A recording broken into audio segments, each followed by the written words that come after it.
उत्तर प्रदेश के मुख्यमंत्री योगी आदित्यनाथ ने 73 देश के प्रतिनिधियों से मिलकर संवाद करके महाकुंभ की विशेषता बताई।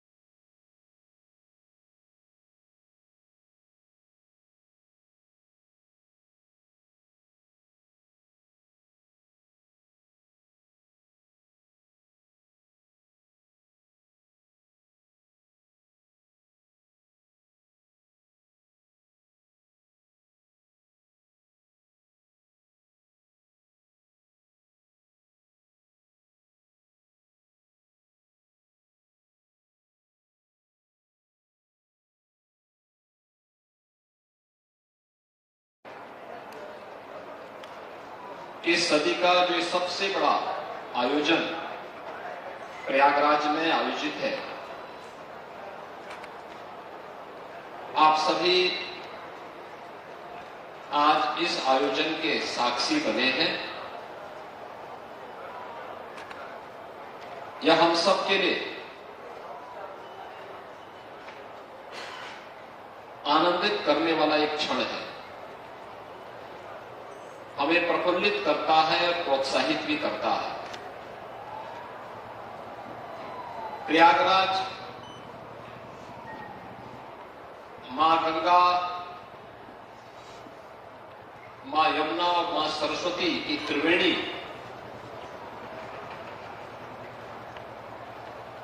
पर बसा एक बहुत प्राचीन नगरी है और कुंभ का आयोजन भी भारत की हजारों वर्षों की इसी विरासत का एक प्रतिफल है। 12 वर्ष में कुंभ का आयोजन, 6 वर्ष में अर्ध कुंभ का आयोजन, लेकिन देश के 4 अलग अलग स्थानों में यह आयोजन होते हैं। प्रयागराज में 12 वर्ष और 6 वर्ष की अवधि में, लेकिन प्रयागराज के साथ साथ अन्य स्थानों पर भी यह आयोजन हरिद्वार में, गंगा नदी के तट पर, नासिक त्र्यंबकेश्वर में, गोदावरी नदी के तट पर, मध्य प्रदेश के उज्जैन में क्षिप्रा नदी के तट पर भी कुंभ का आयोजन होता है और इसमें सबसे बड़ा आयोजन प्रयागराज का होता है। आदरणीय प्रधानमंत्री श्री नरेंद्र मोदी जी के मार्गदर्शन में उनके विजन को जमीनी धरातल पर उतारने के लिए ये पूरी कार्य योजना बनाई है। 13 जनवरी से आयोजन प्रारंभ हुआ था। आज तक 33 करोड़ लोगों ने यहां पर पवित्र स्नान करके इस पूरे आयोजन के साथ सहभागी बने हैं।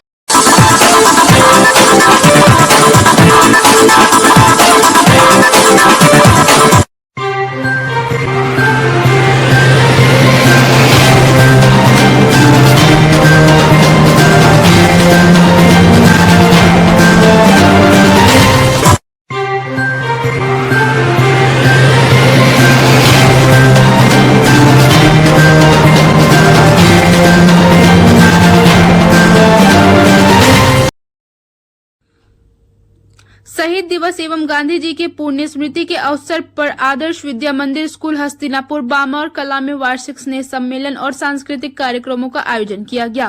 कार्यक्रम के मुख्य अतिथि जिला पंचायत उपाध्यक्ष एवं जिला समिति शिक्षा समिति के अध्यक्ष माननीय अमित कुमार पडेरिया शंकर भैया रहे। कार्यक्रम की अध्यक्षता संजय भदौरिया BRCC खानिया दहाना ने की। साथ में कार्यक्रम में भारतीय जनता पार्टी मंडल अध्यक्ष पंडित रामाकांत शर्मा, पूर्व प्राचार्य DD राय साहब, पूर्व BRCC मुकेश कुमार पटरैया, बीएससी जगदीश लोधी, अनिल कुमार, राम सिंह दादा, किस्सू महाराज, भारतीय जनता पार्टी के विधायक प्रतिनिधि मनोज गुप्ता व सभी पालकगण एवं अन्य गणमान्य नागरिकों की उपस्थिति ने शोभा बढ़ाई। कार्यक्रम का शुभारंभ मां सरस्वती की पूजा अर्चना एवं दीप प्रज्वलन से हुई। इसके बाद राष्ट्रगान गूंजा और स्वागत बेला में समिति के अध्यक्ष राजकुमार कुशवाहा द्वारा मुख्य अतिथि का स्वागत तथा साथ में कार्यक्रम में के अध्यक्ष एवं सभी मानचिन्हों के स्वागत विद्यालय के संचालक BL कुशवाहा, प्राचार्य निर्मल कुमार कोहली एवं समस्त स्टाफ के द्वारा माल्यार्पण कर किया गया। विद्यालय के छात्र छात्राओं द्वारा देशभक्ति गीतों, नाटक, कविता और नृत्य द्वारा रंगारंग सांस्कृतिक कार्यक्रम पेश किया गया, जिसमें सभी दर्शकों का मन मोह लिया तथा बच्चों की मनमोहक प्रस्तुतियों पर पूरा पांडाल तालियों से गूंज उठा। कार्यक्रम के उपरांत मुख्य अतिथि एवं अध्यक्ष महोदय द्वारा कार्यक्रम की बहुत सराहना की गई एवं उद्बोधन में विद्यालय द्वारा बामौर कला के पूरे क्षेत्र में शिक्षा की सर्वोत्तम व्यवस्था, विद्यालय भवन, खेल मैदान एवं अन्य गतिविधियों की दिल से सराहना की गई।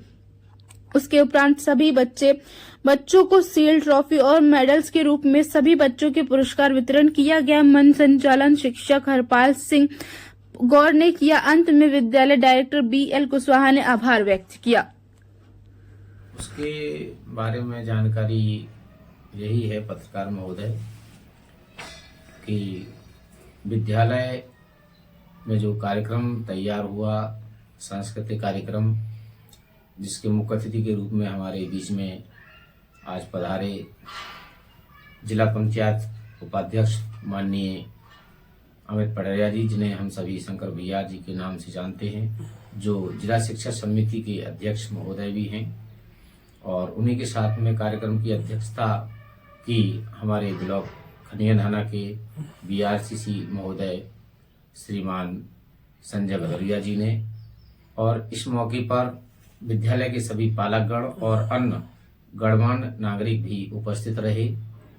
विद्यालय के इस वार्षिक उत्सव कार्यक्रम में विद्यालय के छात्रों द्वारा जो सांस्कृतिक कार्यक्रम तैयार किया, जिसकी सराहना माननीय मुख्य अतिथि महोदय और अध्यक्ष महोदय और अन्य सभी गणमान्य नागरिकों ने बहुत सराहना की।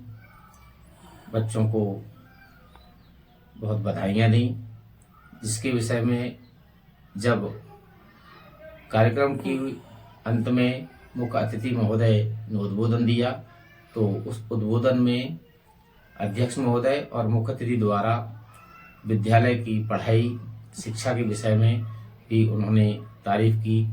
विद्यालय के जैसे खेल गतिविधियां, स्काउट एवं गाइड्स की गतिविधियों को देखकर भी काफ़ी प्रसन्नता जाहिर की और छात्रों को और विद्यालय के सभी शिक्षकों को बधाई दी, धन्यवाद दिया। मैं इतना ही कहना चाह रहा हूं और आशा है कि आगे वाले कार्यक्रम में सभी पालकगण, आदरणीय मुख्य अतिथि महोदय और सभी बच्चे भी इसी प्रकार से सहभागी होते रहें। धन्यवाद।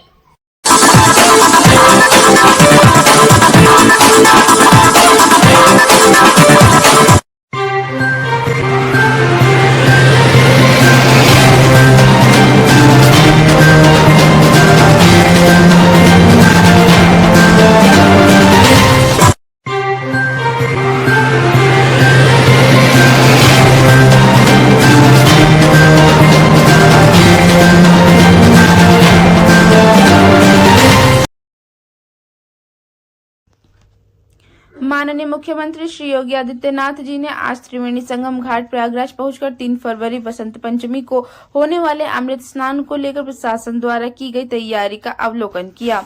मुख्यमंत्री जी ने अधिकारियों को श्रद्धालुओं की सुरक्षा एवं सुगमता सुनिश्चित करने हेतु आवश्यक दिशा निर्देश दिए।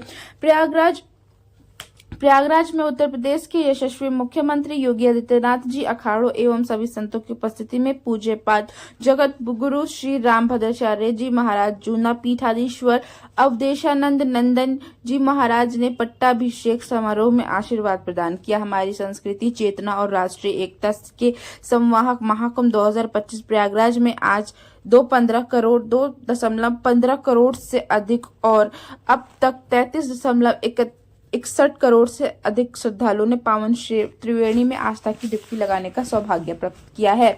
आज संगम के पवित्र जल में पावन स्नान का पुण्य प्राप्त करने वाले पूज्य साधु संतों, 10 लाख कल्पवासियों एवं 2.5 करोड़ श्रद्धालुओं का हार्दिक अभिनंदन। महाकुंभ महोत्सव 2025 प्रयागराज में उत्तर प्रदेश के यशस्वी मुख्यमंत्री योगी आदित्यनाथ जी, अखाड़ों एवं सभी संतों की उपस्थिति में पूज्य 5 जगत गुरु श्री राम भद्राचार्य जी महाराज, जूना पीठाधीश्वर अवधेशानंद नंदन जी महाराज ने पट्टाभिषेक समारोह में आशीर्वाद प्रदान किया।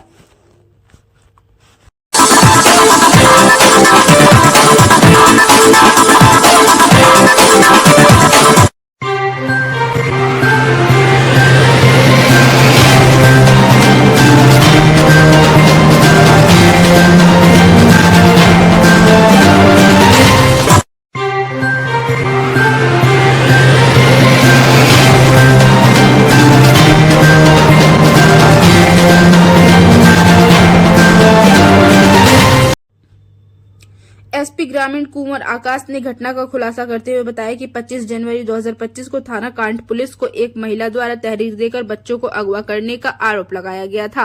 महिला ने पुलिस को जानकारी देते हुए बताया कि 3-4 व्यक्ति मेरे बच्चे को अगवा कर ले गए हैं। तहरीर के आधार पर पुलिस मामले की जांच कर रही थी। एसपी ग्रामीण ने मामले को संज्ञान में लिया और एसओजी टीम एवं थाना पुलिस लगातार मामले की जानकारी जुटा रही थी। जानकारी के अनुसार पुलिस ने पूरे मामले में कार्रवाई करते हुए बच्चे की मां समेत 4 अभियुक्त को गिरफ्तार किया।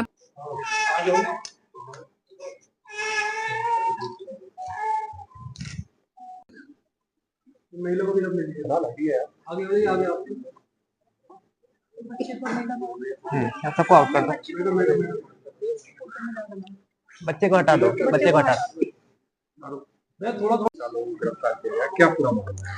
देखिए, ये दिनांक 29/1/2025 को थाना कांट क्षेत्र में एक सूचना प्राप्त हुई। इसमें कि एक महिला ने बताया कि उसके 1.5 साल के बच्चे को कुछ लोग अगवा करके चले गए हैं।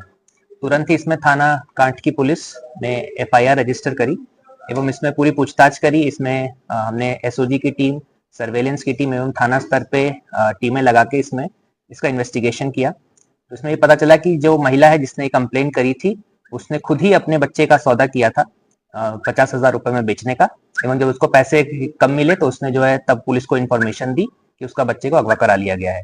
इसमें हमने कुल मिला के जो महिला के साथ में 3 और अभियुक्त हैं उनको गिरफ्तार किया जो बच्चे की खरीद फरोख्त में शामिल थे, एवं इसमें इनको गिरफ्तार करके जेल भेजा जा रहा है।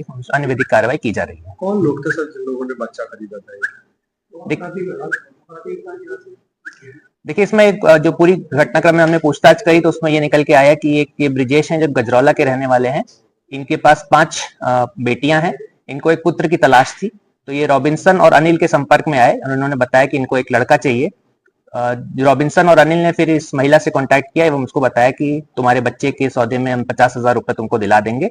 रॉबिन्सन और जो अनिल है इन्होंने 70,000 रुपए में बात करी ब्रिजेश से बच्चा बेचने की। एवं जब इसमें ये लोग महिला को कांट थाना क्षेत्र में बुलाया, इन्होंने वहां से महिला को बैठा के बच्चे को बेचने के लिए ले जा रहे थे, तब इनमें विवाद हुआ पैसे को लेकर। एवं ये लोग जो दोनों अभियुक्त हैं रॉबिन्सन एवं अनिल, ये दोनों बच्चे को वहां से भगा के लेके चले गए एवं इसको जाके ब्रिजेश को बेचने जा रहे थे। आज SOG की टीम ने एवं थाना कांट की पुलिस ने इनको गिरफ्तार कर लिया। रॉबिन्सन और अनिल का कोई सर जो आपराधिक इतिहास अब फिलहाल कोई आपराधिक इतिहास इनका नहीं निकल के आया है, पर इसमें हम और छानबीन कर रहे हैं। जो भी होगा तथ्य अवगत कराया जाएगा। महिला ने अपने बच्चे को बेचने की कोशिश करी थी। जो भी पूछताछ में निकल के आया, पहले भी सौदा हुआ था लेकिन वो विफल हो गया था। फिलहाल अभी इस बार ये सौदा करने के लिए जा रही थी। ये महिला बच्चे बेचने के लिए मजबूर क्यों? क्या वजह थी जो बच्चे बेचने के लिए कदम उठाना पड़ा? इनको थोड़े पैसे की जरूरत थी, इस वजह से इन्होंने ये कदम उठाया कि इनको पैसे की जरूरत थी एवं इनको अच्छे पैसे इनको लगा कि मिल जाएंगे, तो इसी कारण से इन्होंने बच्चा बेचने में मजबूर किया। महिला पहले भी काम ढूंढ रही थी। काम के सिलसिले में इन्होंने अपना नंबर कई जगहों पे दिया हुआ था, उसी के संपर्क में ही रॉबिन्सन और अनिल के संपर्क में ही, फिर उस हिसाब से आएगी।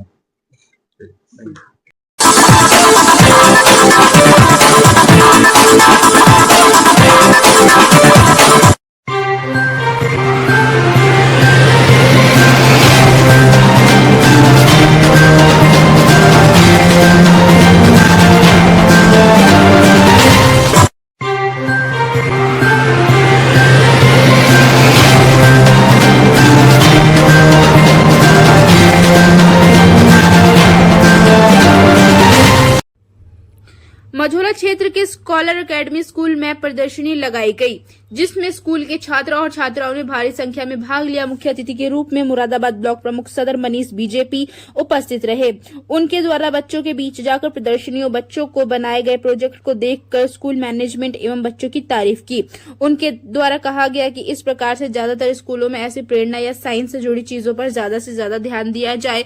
हमारी टीम ने स्कूल के कई बच्चों से बात की और बनाए गए प्रोजेक्ट को बारीकी से देखा, तो बच्चों ने भी कहा कि स्कूल मैनेजमेंट ज्यादा से ज्यादा साइंस पर ध्यान देता है, जिसकी वजह से हमें प्रेरणा मिलती है, जिससे हमने बहुत कुछ सीखा और यूट्यूब के माध्यम से कुछ प्रोजेक्ट को तैयार किया है। इसी मामले को लेकर स्कूल के प्रधानाचार्य अंजू लता से बात की गई, तो उनके द्वारा भी कहा गया कि हमारे स्कूल में हर वर्ष की तरह इस वर्ष भी बच्चों की बनाए गए प्रोजेक्ट के माध्यम से एक प्रदर्शनी लगाई गई है, जिसमें बच्चों ने काफी तैयार की और बहुत कुछ नया इस वर्ष देखने को मिला है। मैं सभी स्कूल के मैनेजमेंट एवं छात्र छात्राओं से अपील करती हूं कि इस प्रकार ज्यादा से ज्यादा साइंस पर ध्यान देकर आगे बढ़ने का काम करें।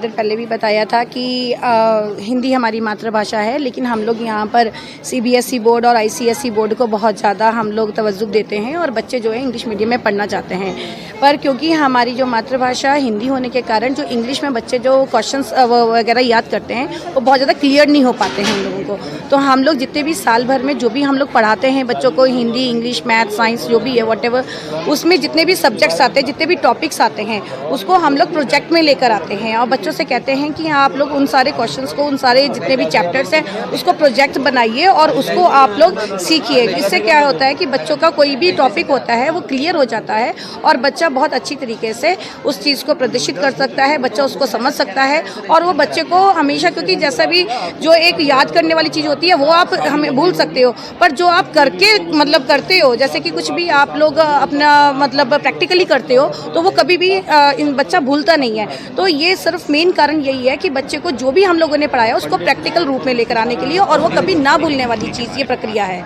और इससे कि बच्चे का जो माइंड पावर है वो भी बढ़ता है, बच्चे को प्लेवे मेथड में भी होता है, बच्चे का इंटरेस्ट भी आता है और बच्चे को बहुत सारे कंसेप्ट क्लियर होते हैं।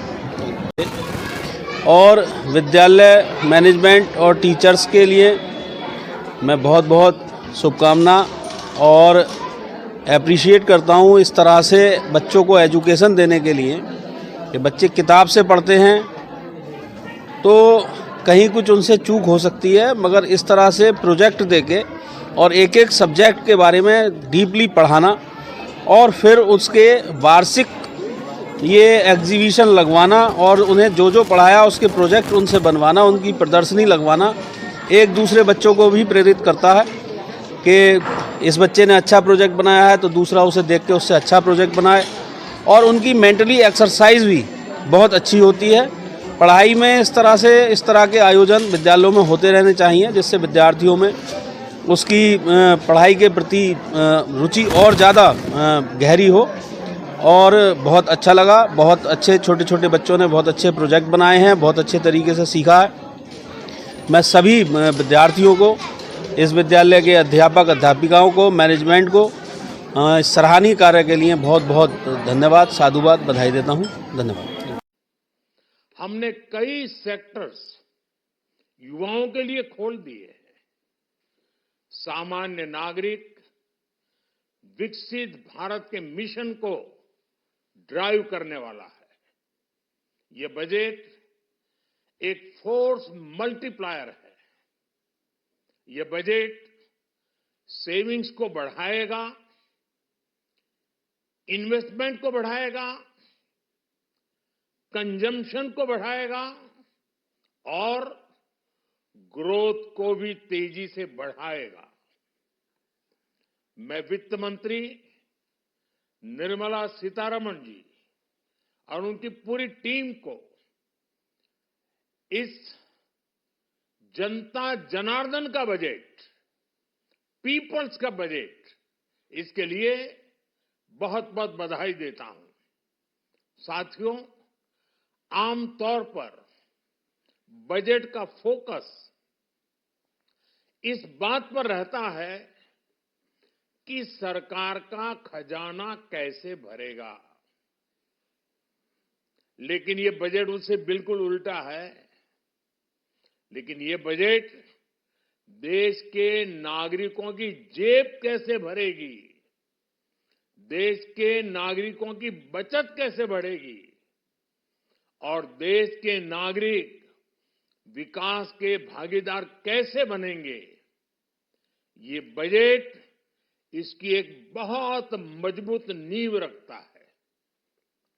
साथियों, इस बजट में रिफॉर्म की दिशा में महत्वपूर्ण कदम उठाए गए हैं।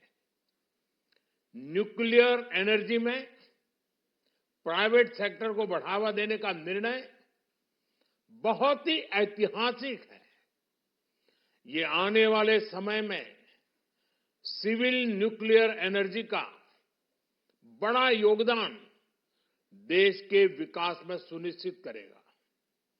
बजट में रोजगार के सभी क्षेत्रों को हर प्रकार से प्राथमिकता दी गई है। लेकिन मैं दो चीजों पर ध्यान आकर्षित करना चाहूंगा। उन रिफॉर्म्स की मैं चर्चा करना चाहूंगा जो आने वाले समय में बहुत बड़ा परिवर्तन लाने वाले हैं। एक, इंफ्रास्ट्रक्चर स्टेटस देने के कारण भारत में बड़े शिप्स के निर्माण को बढ़ावा मिलेगा, आत्मनिर्भर भारत अभियान को गति मिलेगी। और हम सब जानते हैं कि शिप बिल्डिंग ये सर्वाधिक रोजगार देने वाला क्षेत्र है। उसी प्रकार से देश में टूरिज्म के लिए बहुत संभावना है। महत्वपूर्ण 50 टूरिस्ट डेस्टिनेशन, वहां पर जो होटल्स बनाएंगे, उस होटल को पहली बार इंफ्रास्ट्रक्चर के दायरे में लाकर टूरिज्म पर बहुत बल दिया है। इससे हॉस्पिटैलिटी सेक्टर को, जो रोजगार का बहुत बड़ा क्षेत्र है, और टूरिज्म जो रोजगार का सबसे बड़ा क्षेत्र है, एक प्रकार से चारों तरफ रोजगार के अवसर पैदा करने वाला एक क्षेत्र को ऊर्जा देने वाला काम करेगा। आज देश विकास भी विरासत भी इस मंत्र को लेकर चल रहा है। इस बजट में भी इसके लिए भी बहुत महत्वपूर्ण और ठोस कदम उठाए गए हैं। 1 करोड़ पांडुलिपियों के लिए संरक्षण के लिए, मैन्युस्क्रिप्ट के लिए ज्ञान भारतम मिशन लॉन्च किया गया है। साथ ही भारतीय ज्ञान परंपरा से प्रेरित एक नेशनल डिजिटल रिपोजिटरी बनाई जाएगी। यानी टेक्नोलॉजी का भरपूर उपयोग किया जाएगा और हमारा जो परंपरागत ज्ञान है उसमें से अमृत निचोड़ने का भी काम होगा। साथियों, बजट में किसानों के लिए जो घोषणा हुई है वो कृषि क्षेत्र और समूची ग्रामीण अर्थव्यवस्था में नई क्रांति का आधार बनेगी। पीएम धन धान्य कृषि योजना के तहत 100 जिलों में सिंचाई और इंफ्रास्ट्रक्चर का डेवलपमेंट होगा। किसान क्रेडिट कार्ड की लिमिट 5 लाख तक होने से उन्हें ज्यादा मदद मिलेगी। साथियों, अब इस बजट में 12 लाख रुपए तक की आय को टैक्स से मुक्त कर दिया गया है। सभी आय वर्ग के लोगों के लिए टैक्स में भी कमी की गई है। इसका बहुत बड़ा फायदा हमारे मिडिल क्लास को, नौकरी पेशे करने वाले जिनकी आय बंधी हुई है, ऐसे लोगों को, मिडिल क्लास को इससे बहुत बड़ा लाभ होने वाला है। उसी प्रकार से जो नए नए प्रोफेशन में आए हैं, जिनको नए नए जॉब मिले हैं, इनकम टैक्स की ये मुक्ति उनके लिए एक बहुत बड़ा अवसर बन जाएगी। साथियों, इस बजट में मैन्युफैक्चरिंग पर 360 डिग्री फोकस है, ताकि एंटरप्रेन्योर्स को, एमएसएमईज को, छोटे उद्यमियों को मजबूती मिले और नई जॉब पैदा हो। नेशनल मैन्युफैक्चरिंग मिशन से लेकर clean tech, leather, footwear, toy industry जैसे अनेक सेक्टर्स को विशेष समर्थन दिया गया है। लक्ष्य साफ है कि भारतीय प्रोडक्ट्स ग्लोबल मार्केट में अपनी चमक बिखेर सके। साथियों, राज्यों में इन्वेस्टमेंट का एक वाइब्रेंट कॉम्पिटिटिव माहौल बने, इस पर बजट में विशेष जोर दिया गया है। एमएसएमईज और स्टार्टअप के लिए क्रेडिट गारंटी को दोगुना करने की घोषणा भी हुई है। देश के एससी, एसटी और महिला जो नए उद्यमी बनना चाहते हैं, उनको 2 करोड़ रुपए तक के लोन की योजना भी लाई गई है, और वो भी बिना गारंटी। इस बजट में न्यू एज इकोनॉमी को ध्यान में रखते हुए गीग वर्कर्स के लिए बहुत बड़ी घोषणा की गई है। पहली बार गीग वर्कर्स का ई श्रम पोर्टल पर रजिस्ट्रेशन किया जाएगा। इसके बाद इन साथियों को स्वास्थ्य सेवा और दूसरी सोशल सिक्योरिटी स्कीम्स का लाभ मिलेगा। ये डिग्निटी ऑफ लेबर, इसके प्रति, श्रम एव जयते के प्रति सरकार के कमिटमेंट को दर्शाता है। रेगुलेटरी रिफॉर्म से लेकर फाइनेंशियल रिफॉर्म्स, जन विश्वास 2.0 जैसे कदमों से मिनिमम गवर्नमेंट और ट्रस्ट बेस्ड गवर्नेंस के हमारे कमिटमेंट को और बल मिलेगा। साथियों, ये बजट न केवल देश की वर्तमान आवश्यकताओं को ध्यान में रखता है, बल्कि हमें भविष्य की तैयारी करने में भी मदद करता है।